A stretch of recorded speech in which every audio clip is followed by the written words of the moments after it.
Imaginez un instant que vous vous réveillez demain matin et que quelque chose soit différent. Pas un détail subtil, pas un nuage inhabituel. Non. Quelque chose d'impossible. Le ciel est noir, complètement noir. Pas comme à l'aube, pas comme avant le lever du soleil, mais noir comme en pleine nuit. Vous regardez l'heure. Il est 8h17, à Paris, à Lyon, à Marseille, à Bordeaux. Partout en France, les gens sortent de chez eux en pensant à un simple retard de lever du soleil. Mais les minutes passent, et la lumière ne vient pas. Au début, personne ne panique. On pense à une éclipse. On cherche des informations. Les réseaux sociaux explosent. Pourquoi il fait nuit à 8h30 ? Quelqu'un a une explication ? Les moteurs de recherche s'enflamment avec des mots-clés comme disparition du soleil, ciel noir en plein jour, phénomène inexpliqué. Mais ce que personne ne comprend encore, c'est que le soleil ne se cache pas. Il a disparu. Si le soleil s'éteignait pendant 24 heures, voici ce qui arriverait réellement. Avant d'entrer dans la science pure, laissez-moi vous raconter une petite histoire.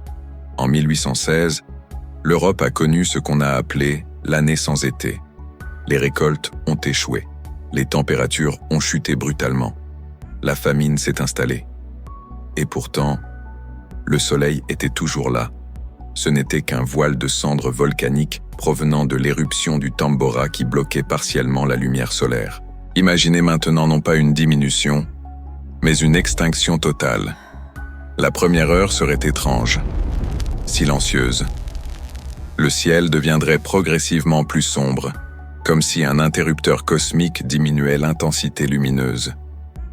Les animaux seraient les premiers à réagir. Les oiseaux retourneraient vers leur nid. Les coqs chanteraient une deuxième fois. Les insectes nocturnes commenceraient à sortir. La nature entrerait dans une confusion totale. Scientifiquement, le Soleil représente 90,86% de la masse de notre système solaire. Il ne fournit pas seulement la lumière, il régule la température, les vents, les courants marins, la photosynthèse. Sans lui, la Terre devient un monde livré à sa propre inertie thermique. Dans les premières heures, la température ne chuterait pas immédiatement de manière dramatique. La Terre conserve une partie de la chaleur accumulée. Mais l'absence de rayonnement solaire commencerait déjà à perturber l'équilibre énergétique. Les panneaux solaires cesseraient instantanément de produire de l'électricité. En France, où l'énergie solaire représente une part croissante du mix énergétique, cela provoquerait une tension immédiate sur le réseau. Maintenant, posez-vous cette question. Si vous réalisiez que le soleil a disparu, que feriez-vous dans la première heure ? Resteriez-vous chez vous ? Sortiriez-vous observer le ciel ? Dites-le en commentaire. Les observatoires astronomiques confirmeraient rapidement l'impensable. Pas d'éruption solaire, pas de nuages cosmiques, pas d'éclipse. Le soleil est absent. Et là, la panique commencerait. Les chaînes d'information françaises interrompraient leur programme. Les bandeaux rouges apparaîtraient, phénomène mondial inexpliqué, disparition du soleil. Les scientifiques du CNRS, de l'Observatoire de Paris, de l'ESA, tenteraient d'analyser les données satellites. Mais les instruments solaires ne captent plus rien. Pas de rayonnement, pas de flux lumineux. Le vide. À la deuxième heure, l'effet psychologique deviendrait plus violent que l'effet physique, car l'être humain est profondément dépendant du cycle circadien. Notre cerveau fonctionne selon la lumière. L'absence totale de clarté en plein jour déclencherait une réponse biologique inhabituelle. Augmentation de la mélatonine, confusion hormonale, sensation de fatigue soudaine. Certaines personnes ressentiraient une angoisse primitive, presque ancestrale, une peur du noir qui dépasse la logique. Dans les campagnes françaises, les agriculteurs observeraient leurs animaux désorientés. Les vaches retourneraient à l'étable. Les poules cesseraient de pondre. Les cultures, privées de lumière, interrompraient immédiatement la photosynthèse. Et même si 24 heures semblent courtes, chaque minute sans énergie solaire représente une perte colossale pour l'équilibre biologique. Troisième heure.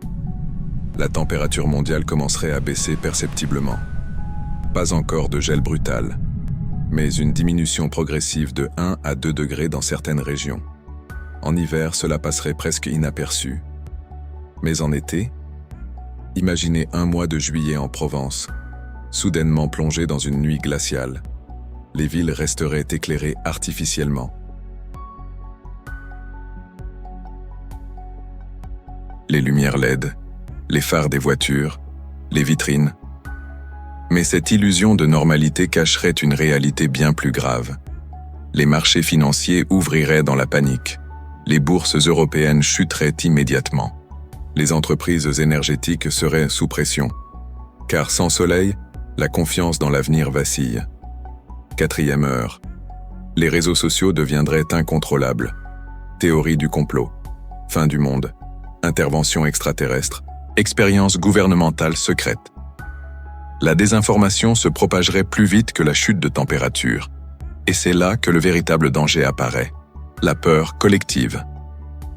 D'un point de vue purement astrophysique, une extinction temporaire du Soleil est théoriquement impossible selon nos connaissances actuelles. Une étoile ne s'éteint pas comme une ampoule. Elle évolue sur des milliards d'années.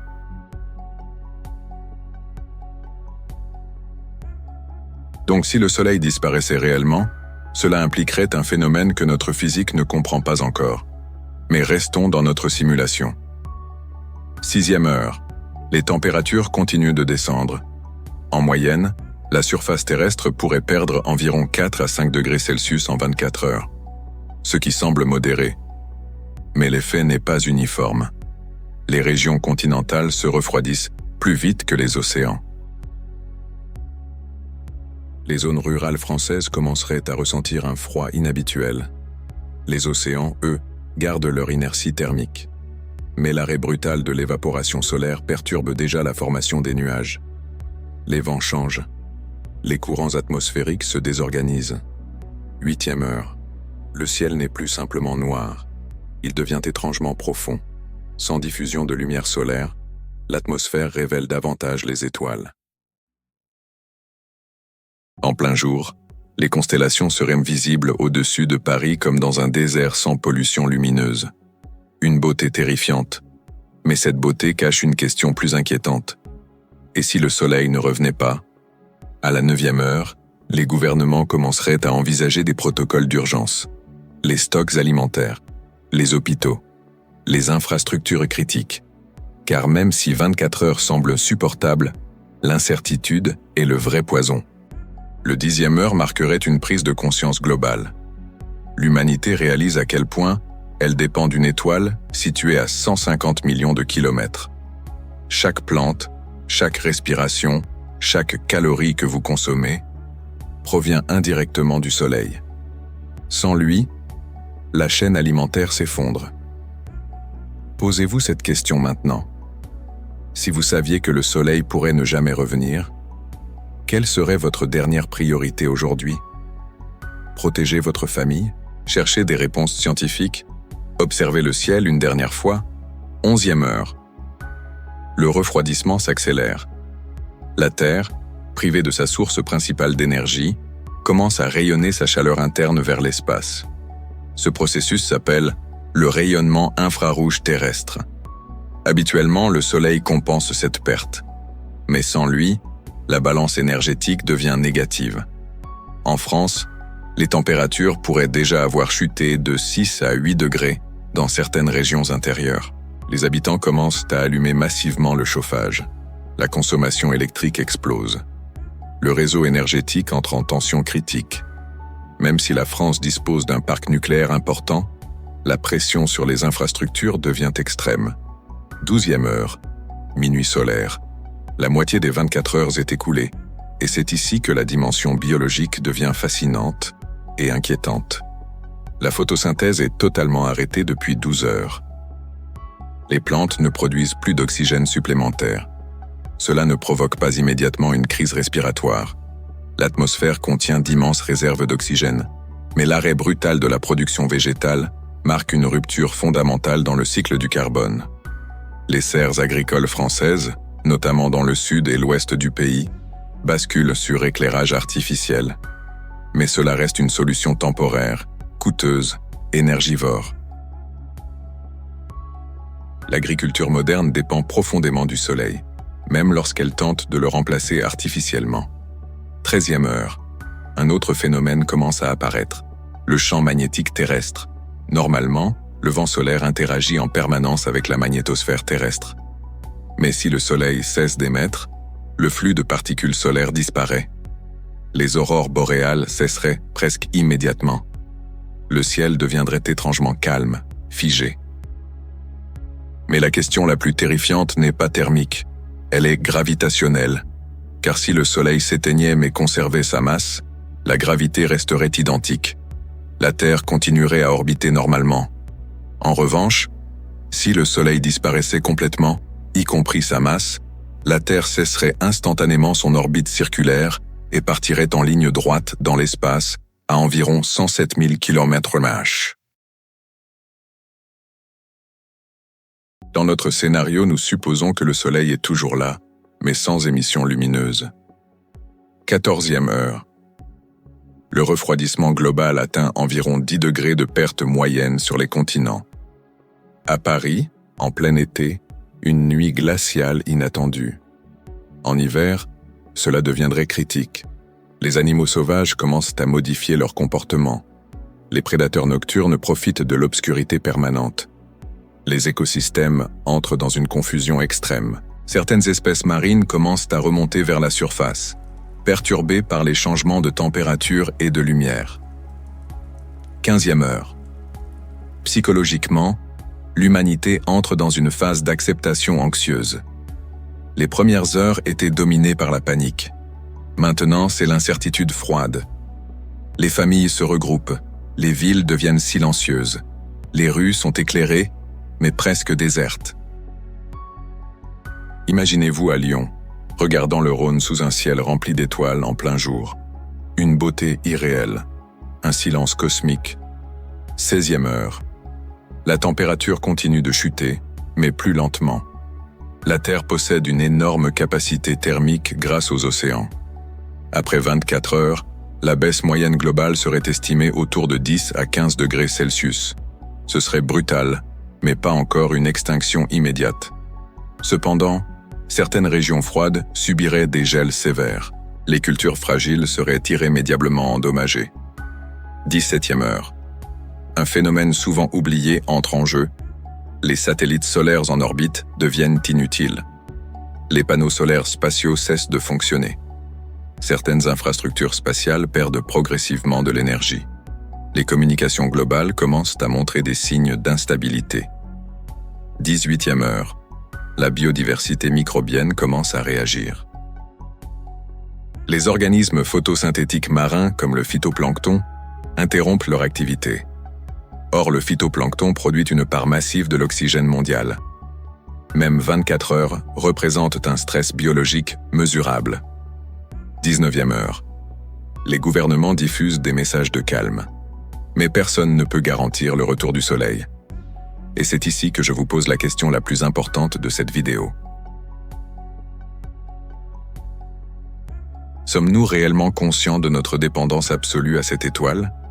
20e heure.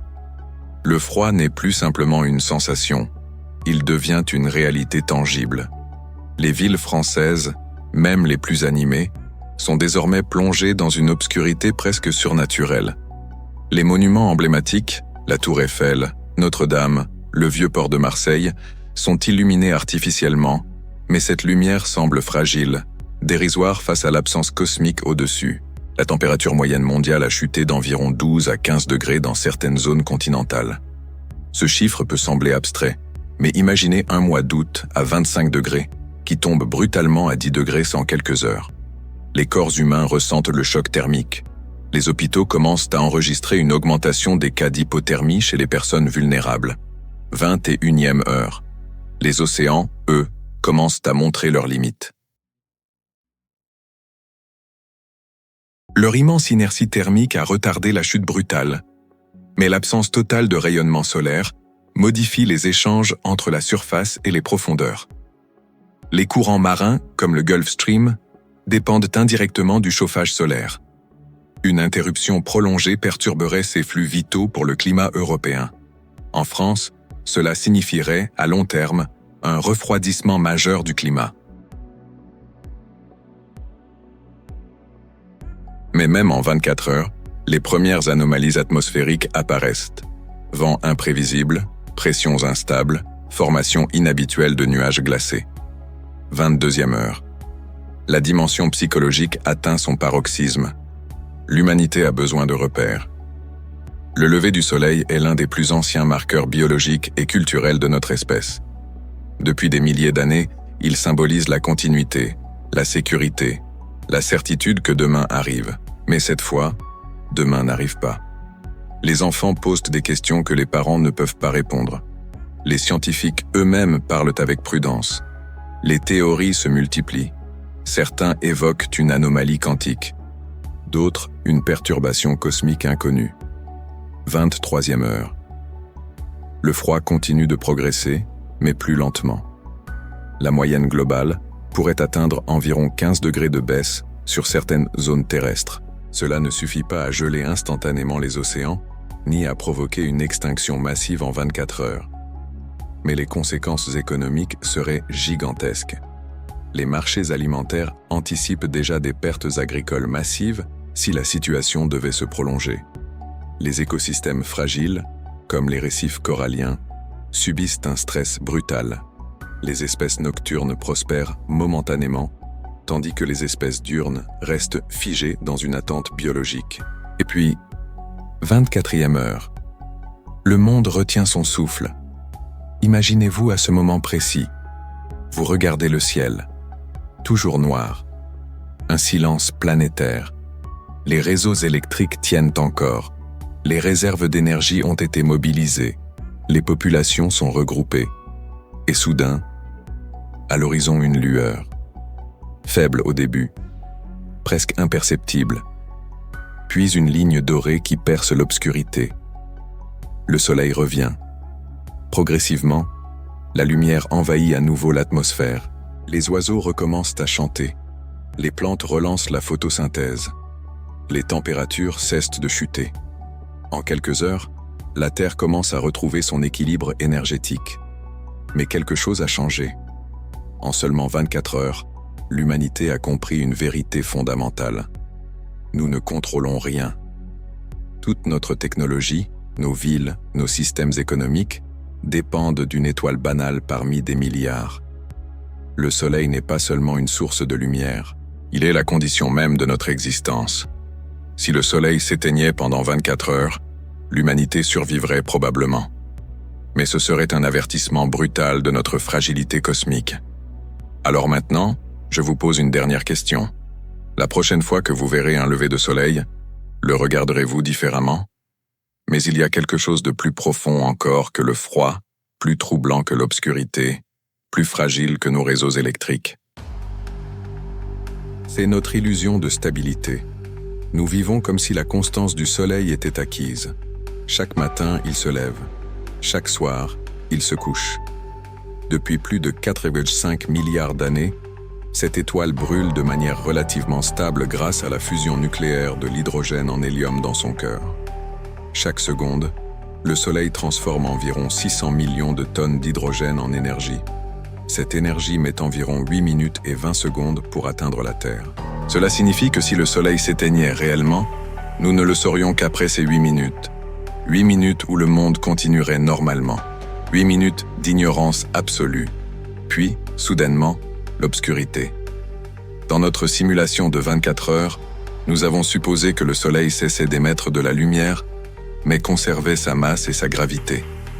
Dans ce cas, la Terre resterait en orbite. Mais si, hypothétiquement, le Soleil disparaissait complètement, masse incluse, alors 8 minutes plus tard, la Terre quitterait son orbite et dériverait dans l'espace interstellaire, à 107 000 km/h, sans trajectoire circulaire, sans retour. Et c'est ici que l'on comprend une réalité vertigineuse. Notre planète est suspendue dans le vide, maintenue en vie par un équilibre cosmique extraordinairement précis.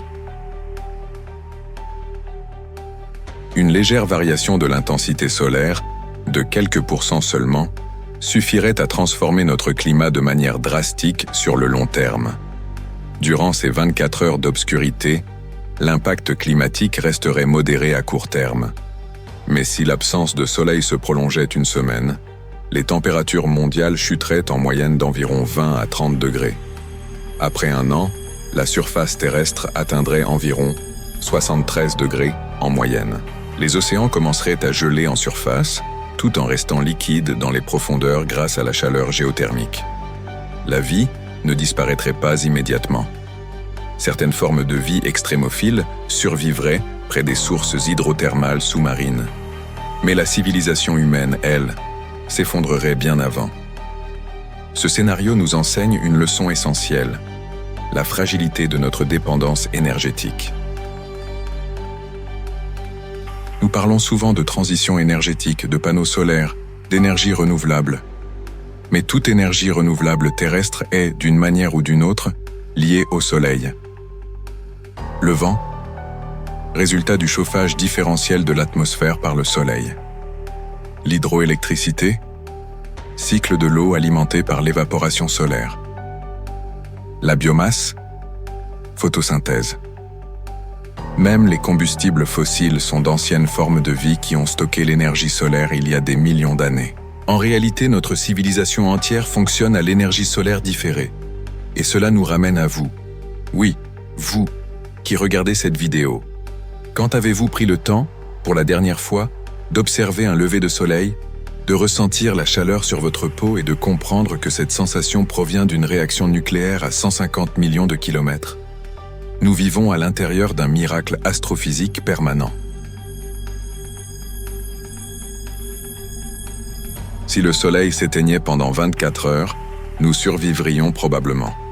Mais psychologiquement, quelque chose changerait à jamais. Nous comprendrions que notre sécurité est relative, que notre monde moderne repose sur des équilibres cosmiques invisibles. Peut-être que cette simulation fictive est plus qu'un simple scénario catastrophe. Peut-être est-elle un rappel que la nature ne nous doit rien, que l'univers n'est ni hostile ni bienveillant, il est simplement indifférent. Et pourtant, malgré cette indifférence cosmique, nous sommes là, vivants, conscients, capables de comprendre les étoiles. Alors la prochaine fois que vous verrez la lumière du matin traverser votre fenêtre, souvenez-vous que cette lumière a voyagé 8 minutes à travers le vide pour atteindre vos yeux. Et posez-vous cette question. Sommes-nous vraiment préparés à perdre ce que nous considérons comme éternel? Si cette vidéo vous a fait réfléchir, laissez un commentaire avec votre réaction. Partagez-la avec quelqu'un qui aime l'astronomie ou les scénarios hypothétiques. Et surtout, abonnez-vous pour ne pas manquer les prochains voyages au cœur des forces invisibles qui façonnent notre monde. Car la nature est fascinante, mais elle est aussi infiniment plus puissante que nous. La lumière est revenue, le soleil s'est levé, l'humanité a respiré. Mais laissez-moi vous poser une question dérangeante. Et s'il n'était jamais revenu? Imaginez que ces 24 heures d'obscurité n'éteignent que le début, que la lueur à l'horizon n'apparaisse pas, que le ciel reste figé dans une nuit permanente. Jour 2. La température moyenne mondiale continue de chuter. La Terre perd environ 1 à 2 degrés supplémentaires toutes les 24 heures dans les premières phases. En France, un été à 25 degrés C serait désormais à moins de 5 degrés C. Les cultures commencent à geler. Les vergers, les vignobles bordelais, les champs de blé de la Beauce, tout est menacé. Les serres chauffées artificiellement fonctionnent à pleine capacité. Mais le problème devient énergétique. Même avec un parc nucléaire puissant, la demande dépasse progressivement l'offre. L'Europe entière entre en coordination d'urgence. Jour 3. La moyenne globale a chuté d'environ 10 à 12 degrés depuis la disparition initiale. Les lacs commencent à former une fine couche de glace dans certaines régions froides. Les rivières ralentissent. Les animaux migrateurs sont désorientés. Les espèces dépendantes du cycle lumineux entrent dans un stress biologique sévère. Les rythmes circadiens humains commencent à se dérégler massivement. Troubles du sommeil, anxiété, dépression aiguë. Le soleil n'est pas seulement une source thermique, il est une ancre psychologique. Jour 5. Les températures mondiales approchent les 5 degrés C de moyenne globale. Cela signifie que de nombreuses régions tempérées plongent sous zéro en permanence. Paris, Lyon, Toulouse vivent désormais dans un hiver brutal et constant. Les infrastructures commencent à céder, les routes gèlent, les réseaux d'eau éclatent sous la pression du gel, les systèmes de transport ferroviaire ralentissent, les avions sont cloués au sol. Jour 7. Une semaine sans soleil. La moyenne mondiale a chuté d'environ 15 à 18 degrés par rapport à la normale. Les océans commencent à perdre lentement leur chaleur de surface. Une fine couche de glace apparaît dans certaines zones polaires élargies. La photosynthèse est complètement arrêtée depuis 7 jours. Le phytoplancton marin, responsable d'une immense partie de la production d'oxygène terrestre, est en dormance ou en déclin. Les chaînes alimentaires commencent à se fissurer. Les gouvernements imposent des rationnements alimentaires. Les réserves stratégiques sont mobilisées. L'agriculture extérieure est pratiquement morte. Et pourtant, l'humanité survit encore, grâce à la chaleur géothermique, aux centrales nucléaires, aux barrages, aux réserves fossiles. Mais combien de temps? Semaine 2. La moyenne mondiale chute désormais sous les 10 degrés globaux par rapport à la normale initiale. Cela signifie que de vastes zones de l'Europe, y compris la France entière, vivent dans un froid permanent comparable à un hiver sibérien. À Paris, les températures descendent régulièrement sous les 15 degrés serrés. À Lyon et Strasbourg, le gel devient constant. Marseille, autrefois tempérée par la Méditerranée, subit un refroidissement brutal, alors que la mer commence lentement à perdre sa chaleur accumulée. Les océans sont les derniers bastions thermiques de la planète. Ils stockent plus de 90% de l'énergie thermique excédentaire de la Terre. Mais sans rayonnement solaire, cette réserve s'épuise progressivement. La surface des mers commence à former une pellicule glacée dans les latitudes les plus élevées. L'Arctique s'étend rapidement vers le sud. Les courants marins ralentissent. Le Gulf Stream, essentiel pour maintenir le climat doux de l'Europe occidentale, s'affaiblit considérablement. Les scientifiques savent qu'un arrêt prolongé du Soleil signifie une nouvelle ère glaciaire accélérée, mais ce n'est plus une projection théorique sur des millénaires. C'est un effondrement climatique en temps réel. Semaine 3. La température moyenne mondiale a chuté d'environ 25 degrés Celsius par rapport aux conditions initiales. Imaginez cela. Si la moyenne globale était de 15 degrés, elle approche maintenant les 10 degrés C. Les zones continentales plongent bien en dessous de 30 degrés C dans certaines régions.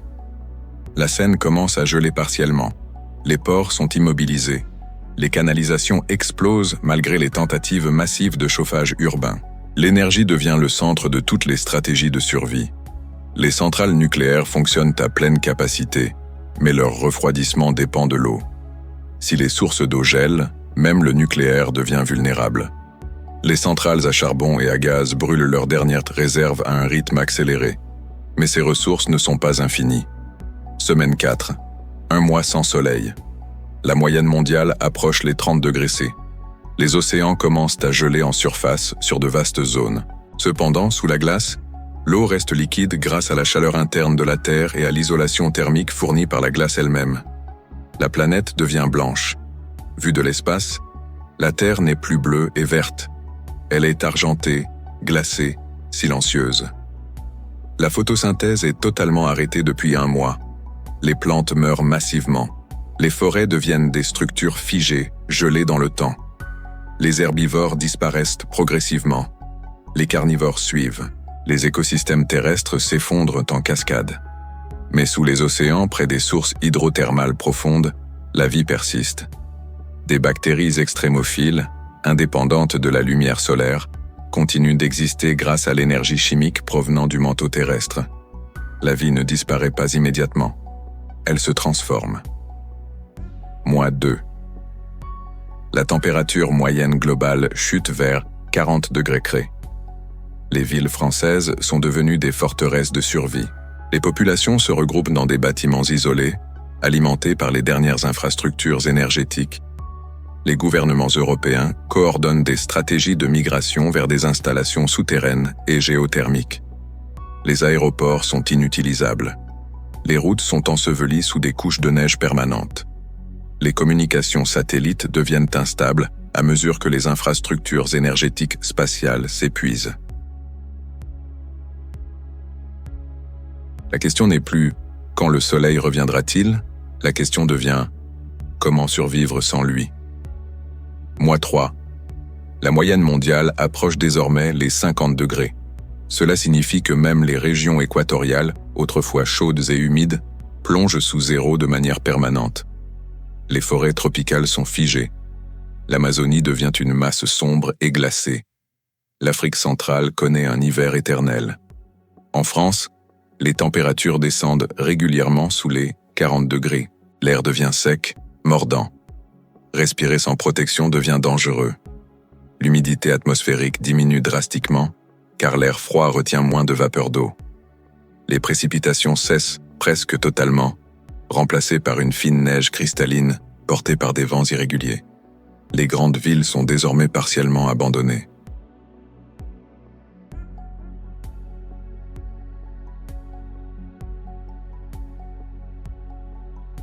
Les populations se concentrent dans des zones stratégiques, centrales nucléaires encore actives, installations géothermiques, bunkers militaires, infrastructures souterraines.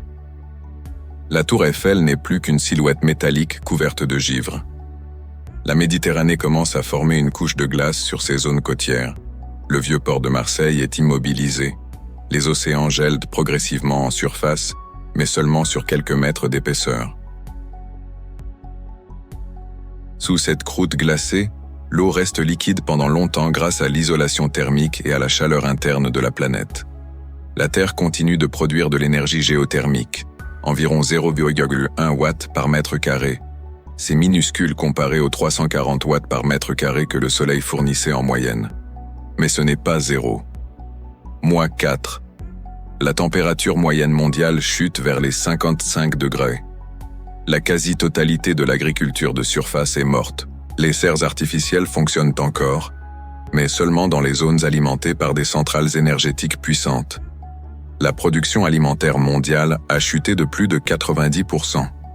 Les gouvernements instaurent un rationnement strict. Les protéines proviennent principalement de cultures artificielles, de réserves congelées ou de production en laboratoire. Les animaux sauvages ont presque entièrement disparu des régions tempérées. Les espèces polaires survivent un peu plus longtemps, mais même elles sont confrontées à un environnement en mutation rapide. Les océans sont désormais recouverts d'une couche de glace plus épaisse, parfois plusieurs dizaines de mètres dans certaines zones. Pourtant, sous cette surface gelée, la vie marine profonde continue à exister dans l'obscurité totale. Mois 5. La température moyenne mondiale descend vers 60 degrés C. Les centrales nucléaires commencent à s'arrêter les unes après les autres, faute de maintenance adéquate, de combustible ou de système de refroidissement fonctionnel. Chaque arrêt plonge davantage de régions dans le noir absolu. Les villes deviennent silencieuses. Les structures métalliques se contractent sous le froid extrême. Les ponts se fissurent. Les bâtiments non chauffés s'effondrent sous le poids de la glace. La civilisation moderne, telle que nous la connaissions, n'existe plus. Mais l'humanité, elle, subsiste encore dans des poches isolées. Sous terre, dans des bases géothermiques en Islande, dans des installations nucléaires en France, dans des complexes militaires autonomes. Mois 6. La moyenne mondiale approche les 65 degrés C. À ce stade, la surface terrestre est pratiquement inhabitable, sans protection extrême. Les océans sont recouverts d'une épaisse calotte glaciaire globale. La planète ressemble à une gigantesque boule de glace. Vue de l'espace, la Terre reflète faiblement la lumière des étoiles lointaines. Elle est devenue un monde errant dans une nuit permanente. Mais sous la surface, à plusieurs kilomètres sous terre, la température reste stable grâce au gradient géothermique. Pour chaque kilomètre de profondeur, la température augmente d'environ 25 à 30 degrés. Cela signifie qu'à 3 ou 4 kilomètres sous la surface, la chaleur terrestre peut maintenir des conditions viables. Et c'est là que l'espoir persiste, car la Terre n'est pas morte. Elle est seulement privée de son étoile. La vraie question n'est plus « Combien de temps pouvons-nous survivre ?» La vraie question devient Peut-on reconstruire une civilisation sans soleil? Année 1. Un an sans soleil. La température moyenne de surface s'est stabilisée autour de 73 degrés C. Pourquoi cette stabilisation? Parce que la Terre atteint un nouvel équilibre thermique entre la chaleur géothermique interne et la perte d'énergie vers l'espace. Sans apport solaire, la planète continue à se refroidir rapidement au début, puis de plus en plus lentement. Les océans sont désormais recouverts d'une couche de glace pouvant atteindre plusieurs centaines de mètres d'épaisseur. Mais en profondeur, sous cette carapace glacée, l'eau reste liquide. Les abysses sont devenus les nouveaux refuges de la vie complexe. Les villes de surface sont mortes. Paris est enseveli sous la neige éternelle. Les gratte-ciels de la Défense sont figés dans le givre. Les routes ont disparu sous la glace. Les forêts françaises ne sont plus que des silhouettes pétrifiées. Mais sous terre, l'humanité s'est réorganisée. Les complexes souterrains alimentés par la géothermie deviennent des cités fermées. L'énergie nucléaire restante est rationnée. Les ingénieurs développent des systèmes de culture hydroponique sous lumière artificielle permanente. Des lampes LED recréent un faux cycle jour-nuit pour préserver la santé mentale des survivants. Car le plus grand ennemi n'est plus seulement le froid, c'est l'absence de lumière naturelle. Les psychologues observent une montée massive des troubles cognitifs. Sans lumière solaire, la production de vitamine D chute drastiquement. Les rythmes biologiques humains se dérèglent profondément. Le cerveau humain, conçu pour évoluer sous un ciel lumineux, lutte contre une nuit permanente. Année 2. La surface terrestre est devenue un désert de glace. Les tempêtes de neige ont cessé, car l'humidité atmosphérique est presque inexistante. L'air est sec, froid, immobile. Les rares groupes humains en surface ont disparu. La survie est désormais exclusivement souterraine ou confinée dans des structures hautement isolées. Les réserves de combustibles fossiles sont presque épuisées. Le nucléaire reste la principale source d'énergie artificielle, mais sa maintenance devient critique. Sans une industrie mondiale coordonnée, les pièces détachées manquent. Les réacteurs tombent progressivement à l'arrêt. La géothermie devient la clé absolue de la survie. Des pays comme l'Islande, autrefois modestes en population, deviennent les centres stratégiques de la civilisation restante. Les régions volcaniques sont les nouvelles capitales du monde. En France, certaines zones volcaniques du Massif central sont exploitées à leur maximum. Des communautés vivent sous terre, près des sources de chaleur naturelles. Année 3. La population humaine mondiale a chuté drastiquement. Non pas par un événement brutal, mais par un effondrement progressif. Famine, manque d'énergie, conflit pour les ressources. Mais une nouvelle société émerge. Plus petite, plus technologique, plus dépendante de l'ingénierie que jamais auparavant. Les enfants nés dans ce monde n'ont jamais vu le soleil. Ils grandissent sous lumière artificielle.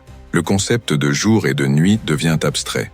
Les livres racontent l'histoire d'un ciel bleu, d'un lever de soleil doré, de couchers flamboyants sur la Méditerranée. Ces récits ressemblent à des légendes. Année 5. La surface terrestre atteint un état proche de l'équilibre thermique final. Les océans sont recouverts d'une calotte épaisse, parfois à plus d'1 kilomètre de glace. Sous cette coque, l'eau reste liquide pendant des millions d'années grâce à la chaleur interne. La Terre ressemble désormais à certaines lunes glacées de Jupiter ou Saturne, comme Europe ou Encelade. Un monde gelé en surface, vivable en profondeur. Et c'est là que l'ironie cosmique apparaît. La vie n'a pas besoin du soleil pour exister. Elle en a besoin pour prospérer à grande échelle. Sans soleil, la biodiversité de surface disparaît, mais la vie microbienne, chimiosynthétique, continue. La Terre devient une planète silencieuse, pas morte, silencieuse. Et la question ultime se pose, si le soleil ne revient jamais, l'humanité doit-elle apprendre à vivre sous terre pour toujours? Année 10. 10 années sans soleil. Pour ceux qui ont survécu, le monde d'avant est devenu un mythe. Les archives numériques racontent l'existence d'un ciel bleu, de couchers de soleil sur la côte d'Azur, de champs dorés sous la lumière estivale. Mais pour la nouvelle génération, ces images sont presque irréelles. La civilisation humaine s'est réduite à des enclaves souterraines hautement technologiques. Les ingénieurs sont devenus les figures centrales de la société. L'énergie est sacrée.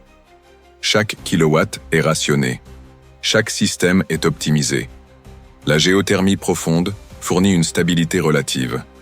À plusieurs kilomètres sous la surface, la température naturelle de la Terre permet de maintenir des habitats viables.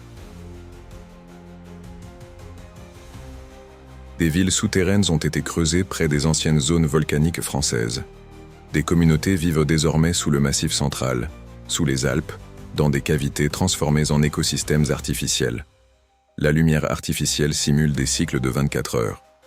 Non pas parce que la nature l'impose, mais parce que le cerveau humain en a besoin. Sans simulation de rythme circadien, la santé mentale s'effondre. Mais il y a une transformation plus profonde. L'humanité commence à changer biologiquement. Après plusieurs générations, l'exposition permanente à la lumière artificielle modifie les comportements, peut-être même certaines expressions génétiques. Les enfants grandissent sans référence directe au soleil. Leur peau n'a jamais ressenti sa chaleur. Leur regard n'a jamais été ébloui par un lever flamboyant. La mémoire collective s'adapte.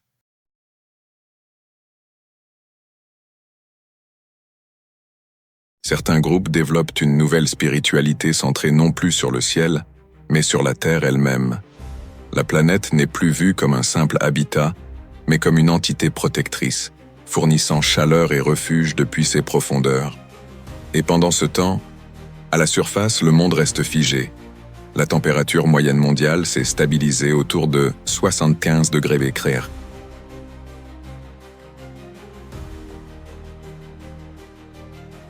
Les océans sont scellés sous une couche glacée épaisse de plusieurs centaines de mètres, voire plus d'1 kilomètre dans certaines régions. Les continents sont recouverts d'un manteau blanc permanent. Depuis l'espace, la Terre ressemble à une perle pâle, réfléchissant faiblement la lumière des étoiles lointaines. Mais sous la glace, dans les profondeurs océaniques, près des sources hydrothermales, la vie continue. Des bactéries chimiosynthétiques prospèrent sans jamais avoir dépendu du soleil. Les écosystèmes entiers subsistent grâce à l'énergie interne de la planète. La vie, dans sa forme la plus fondamentale, résiste. Alors la question ultime devient presque philosophique. Le soleil était-il indispensable à la vie ou seulement à notre forme de vie ? Sans soleil, la surface meurt. Sans soleil, la civilisation moderne s'effondre. Mais la vie en tant que phénomène cosmique persiste. Et c'est peut-être cela la leçon la plus troublante. Nous avons construit notre monde en pensant que certaines constantes étaient éternelles. Le lever du soleil, la chaleur estivale, la lumière du matin. Mais l'univers ne garantit rien. Notre existence dépend d'équilibres cosmiques extraordinairement précis. Une étoile stable, une distance orbitale parfaite, une atmosphère protectrice. Si le soleil s'éteignait pendant 24 heures, nous survivrions. S'il s'éteignait pour toujours, nous serions contraints de devenir une civilisation souterraine, ou de disparaître. Et maintenant, imaginez une dernière chose. Imaginez que demain matin, le soleil se lève normalement. La lumière traverse vos fenêtres. La chaleur touche votre visage. Les oiseaux chantent. Rien n'a changé. Mais vous, oui, car vous savez désormais que cette lumière n'est pas acquise. Elle est un privilège cosmique. Alors posez-vous cette question. Si tout ce que nous considérons comme stable peut disparaître, qu'est-ce qui mérite vraiment notre attention aujourd'hui ? Si cette exploration vous a captivé, écrivez en commentaire. Je regarderai le prochain lever de soleil différemment. Et si vous voulez continuer à explorer les scénarios les plus fascinants et les plus réalistes que la nature pourrait nous imposer, abonnez-vous. Car comprendre la nature, c'est comprendre notre propre fragilité. Et peut-être notre force. Le soleil est revenu dans notre scénario précédent. Mais maintenant, oublions l'extinction. Parlons d'un danger beaucoup plus réaliste. Une super tempête solaire.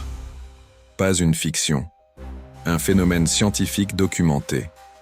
Le 1er septembre 1859, un astronome britannique nommé Richard Carrington observe une éruption solaire massive. Quelques heures plus tard, La Terre est frappée par une éjection de masse coronale d'une puissance inédite. Les télégraphes prennent feu. Des opérateurs reçoivent des décharges électriques. Des aurores boréales apparaissent jusqu'à Rome et aux Caraïbes. C'était en 1859, à une époque sans satellite, sans réseau électrique mondial, sans Internet. Maintenant, imaginez la même puissance, mais en 2026. Et cette fois, la cible principale, la France. Jour 0, 09h12. Un observatoire solaire détecte une éruption massive à la surface du Soleil. Une région active instable vient de libérer une éjection de masse coronale dirigée exactement vers la Terre. La vitesse estimée, 2500 km par seconde. Temps d'impact estimé, 17 à 20 heures. Les agences spatiales déclenchent l'alerte, mais le grand public n'en sait rien. À Paris, les cafés ouvrent normalement. Les TGV circulent. Les marchés financiers fonctionnent. Les hôpitaux tournent à pleine capacité. Dans l'espace, la vague de plasma solaire fonce vers nous et elle transporte un champ magnétique capable de perturber celui de la Terre. Si l'alignement magnétique est mauvais, l'impact sera historique. 17h42. Les centres de surveillance spatiale européens confirment que l'éjection de masse coronale est non seulement rapide, mais extraordinairement dense. Les capteurs du satellite SOHO et du système DSKVR enregistrent une compression brutale du vent solaire en approche. Les spécialistes de la météo spatiale utilisent un terme précis, tempête géomagnétique extrême de classe G5. Ce niveau n'est pas théorique, il est rare, mais il existe dans les classifications officielles. À Toulouse, au Centre national d'études spatiales, une cellule de crise se forme. Les ingénieurs contactent immédiatement EDF, RTE, les opérateurs télécoms, les autorités gouvernementales. Le problème n'est pas la lumière, c'est l'électricité. Une éjection de masse coronale transporte un gigantesque nuage de plasma chargé électriquement. Lorsque ce nuage frappe la magnétosphère terrestre, il provoque une déformation violente du champ magnétique. Et ce champ magnétique variable induit des courants électriques dans tout ce qui est conducteur, y compris les lignes à haute tension. 19h10. Les premières aurores boréales sont observées au nord de la France. Lille, Strasbourg. Même en région parisienne, une lueur verte inhabituelle apparaît à l'horizon. Les réseaux sociaux explosent. Des aurores à Paris? C'est magnifique! Mais derrière cette beauté se cache un danger invisible. Les opérateurs satellites commencent à signaler des anomalies. Les GPS montrent des imprécisions inhabituelles. Les communications par satellite deviennent instables. Les compagnies aériennes reçoivent des recommandations. Éviter les routes polaires. Modifier les trajectoires. 20h32. Le nuage principal frappe la magnétosphère. En quelques minutes, le champ magnétique terrestre est comprimé violemment. Des courants induits géomagnétiquement commencent à circuler dans les réseaux électriques européens.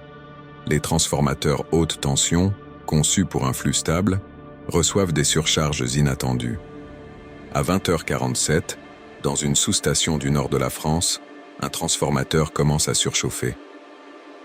21h03. Premier blackout localisé. Une partie de l'île plonge dans le noir. Les ingénieurs tentent de redistribuer la charge. Mais le phénomène n'est pas local. Il est continental. 21h15. Paris commence à ressentir les premières fluctuations. Les lumières vacillent brièvement dans certains arrondissements. Les métros ralentissent. Les opérateurs de RTE voient leurs écrans clignoter d'alerte rouge. Les lignes très haute tension de 400 000 volts agissent comme des antennes géantes. Elles captent les variations du champ magnétique et transforment ces perturbations en courants parasites. Ce phénomène est connu sous le nom de GIC, Geomagnetically Induced Currents. En 1989, une tempête solaire bien plus faible que Carrington a plongé le Québec dans le noir pendant 9 heures. Cette fois, nous parlons d'un niveau potentiellement équivalent à 1859. 21h38, deuxième transformateur majeur hors service en région parisienne. Les systèmes automatiques tentent d'isoler les segments du réseau pour éviter une réaction en chaîne. Mais plus le réseau est interconnecté, plus le risque systémique est élevé. 22h04. Blackout partiel à Paris. Les quartiers du nord et de l'est sont plongés dans l'obscurité. La tour Eiffel s'éteint brièvement. Les réseaux mobiles commencent à saturer. Les gens appellent, cherchent des informations, partagent des vidéos d'aurore spectaculaires au-dessus de la capitale. Ils ne savent pas encore que ce n'est que le début. 23h12. Le courant induit atteint un pic. 3 transformateurs haute capacité subissent des dommages irréversibles. Et le problème est critique. Ces transformateurs ne se remplacent pas en quelques jours. Ils pèsent parfois plus de 200 tonnes. Leur fabrication peut prendre des mois. Minuit. La moitié de la région parisienne est sans électricité. Les hôpitaux passent sur générateurs de secours. Les feux de signalisation cessent de fonctionner. Les TGV immobilisés sur certaines lignes s'arrêtent progressivement pour éviter des incidents. Et le nuage solaire n'a pas encore entièrement traversé la Terre. La tempête géomagnétique peut durer des heures, parfois des jours. Et maintenant, posez-vous cette question. Si toute l'électricité de votre ville disparaissait pendant plusieurs semaines, seriez-vous prêt ? 00h37. La tempête atteint son pic. Le champ magnétique terrestre oscille violemment. Les capteurs géomagnétiques enregistrent des variations que la France moderne n'a jamais connues. Les lignes haute tension vibrent littéralement sous l'effet des courants induits. 00h52. Un transformateur clé en Île-de-France cède définitivement. Une réaction en chaîne commence. Lorsque certains segments du réseau tombent, la charge se redistribue automatiquement vers d'autres lignes. Mais ces lignes sont déjà sous pression. 01h08. Blackout massif. Paris s'éteint presque entièrement. Seuls quelques hôpitaux, centres de données critiques et bâtiments gouvernementaux restent alimentés par générateurs. La tour Eiffel est noire. La défense est plongée dans une obscurité totale. Les sirènes retentissent sporadiquement. 01h26. Lyon commence à subir les mêmes effets. Marseille observe des fluctuations majeures. Bordeaux perd une partie de son alimentation. La France est désormais entrée dans une crise énergétique nationale. 02h10. Les réseaux mobiles commencent à tomber les uns après les autres. Les antennes relais disposent de batteries de secours limitées, souvent quelques heures seulement. Internet ralentit brutalement. Certains centres de données passent en mode d'urgence. Les satellites GPS sont toujours perturbés. Les systèmes bancaires montrent des anomalies. 03h00. Le pays est silencieux. Pas de métro. Pas de TGV. Pas d'éclairage public. Les autoroutes deviennent dangereuses. Les tunnels sont fermés. La police et les services d'urgence fonctionnent en mode dégradé. 04h15. Les générateurs de secours hospitaliers tournent à plein régime. Mais ils dépendent du carburant. Si la logistique de ravitaillement est perturbée, même ces infrastructures vitales deviennent vulnérables. 05h30. L'aube approche. Mais la lumière du soleil révèle un pays paralysé. Les aurores boréales ont disparu. Le champ magnétique commence à se stabiliser. Mais les dégâts sont faits. 08h00. Le gouvernement annonce officiellement une tempête solaire extrême. Les citoyens sont invités à rester calmes. Mais la réalité est plus complexe. Les transformateurs haute tension endommagés ne peuvent pas être réparés rapidement. Certains nécessitent des mois de fabrication. Ils sont produits en quantité limitée dans le monde. La France moderne dépend d'un réseau électrique interconnecté à l'échelle européenne.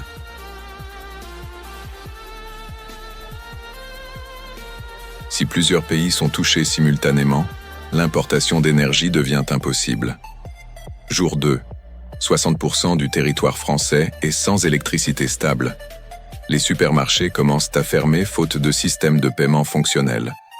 Les distributeurs automatiques sont hors service. Les stations-service ne peuvent plus pomper de carburant sans électricité.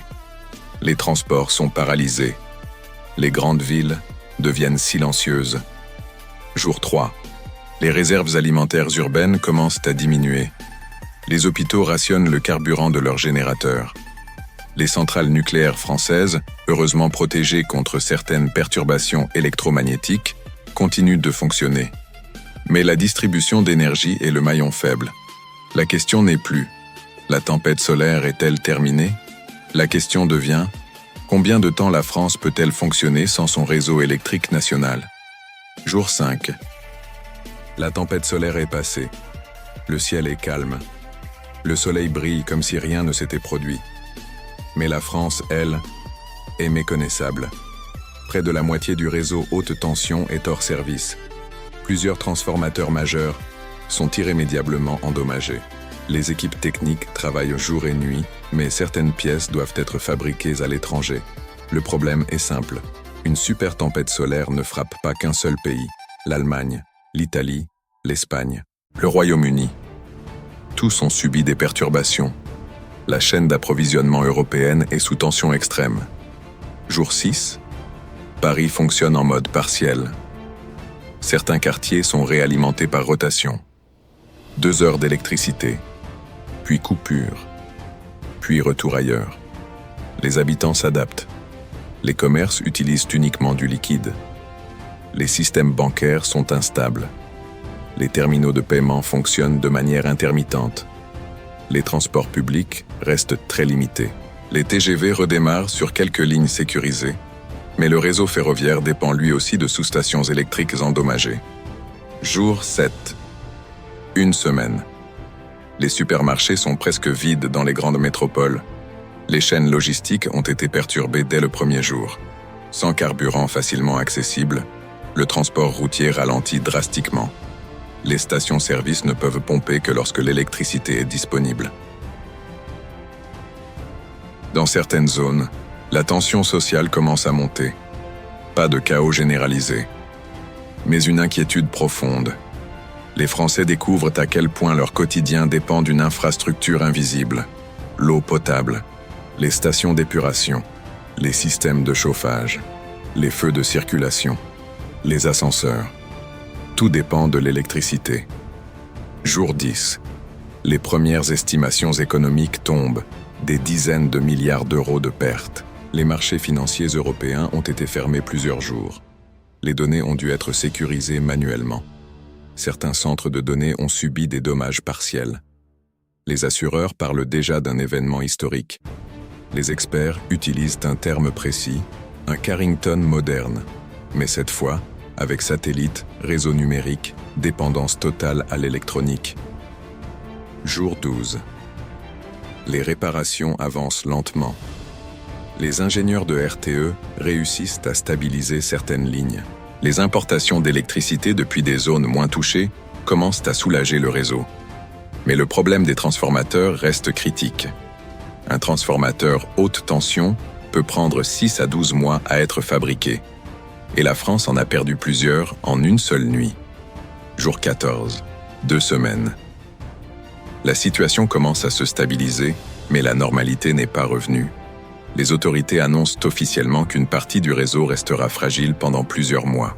Les experts en sécurité nationale évoquent désormais une autre question inquiétante. Et si une deuxième éruption solaire survenait avant la fin des réparations? Car le Soleil suit un cycle d'activité d'environ 11 ans. Et nous sommes actuellement proches d'un maximum solaire. Cela signifie plus d'éruptions, plus de risques, plus de tempêtes géomagnétiques. Et maintenant, imaginez ceci. Si la tempête avait été 20% plus puissante, si l'orientation magnétique avait été encore plus défavorable, la France aurait pu perdre 80% de son réseau pendant des mois. Ce n'est pas un scénario de film, c'est un risque étudié par les agences spatiales. Et vous, personnellement, si votre ville restait sans électricité pendant un mois entier, seriez-vous prêt? Mois 1 après l'impact. La France fonctionne à nouveau. Pas parfaitement, pas comme avant, mais elle fonctionne.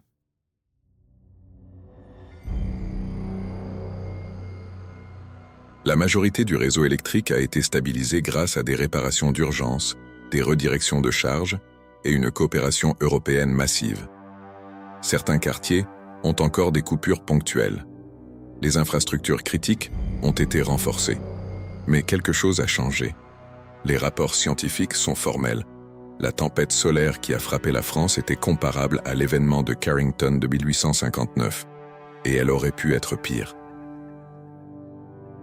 Les experts en météo spatiale rappellent une vérité troublante. Le Soleil est actuellement dans une phase de maximum d'activité. Les taches solaires sont plus nombreuses.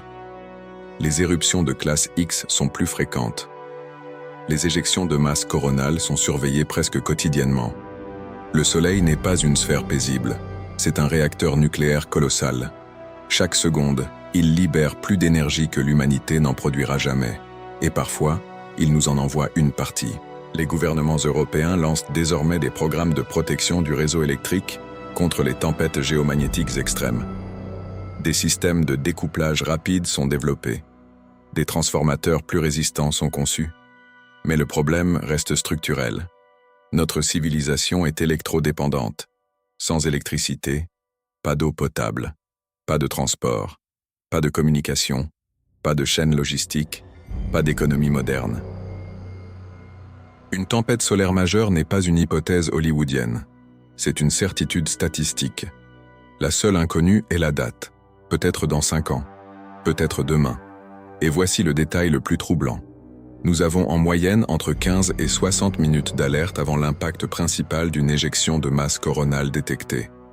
Moins d'1 heure pour préparer un pays entier. Alors la vraie question n'est pas « Est-ce que cela peut arriver ?»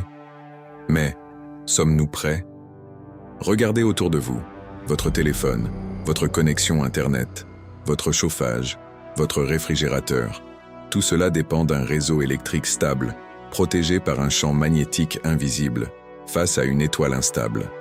La prochaine fois que vous verrez des aurores boréales en France, et elles deviennent de plus en plus fréquentes ces dernières années, posez-vous cette question. Sont-elles simplement belles, ou sont-elles un avertissement? La nature ne nous attaque pas, elle suit ses lois. Le Soleil ne choisit pas ses cibles. Mais nous avons choisi de construire une civilisation vulnérable à ses humeurs. Et c'est peut-être là le vrai défi du XXIe siècle. Comprendre les forces invisibles, anticiper l'inévitable et renforcer notre résilience. Si cette exploration vous a ouvert les yeux, écrivez en commentaire. Sommes-nous prêts? Partagez cette vidéo avec quelqu'un qui pense que les catastrophes naturelles ne sont que des films. Et abonnez-vous, car la nature n'a pas besoin de fiction pour nous rappeler sa puissance.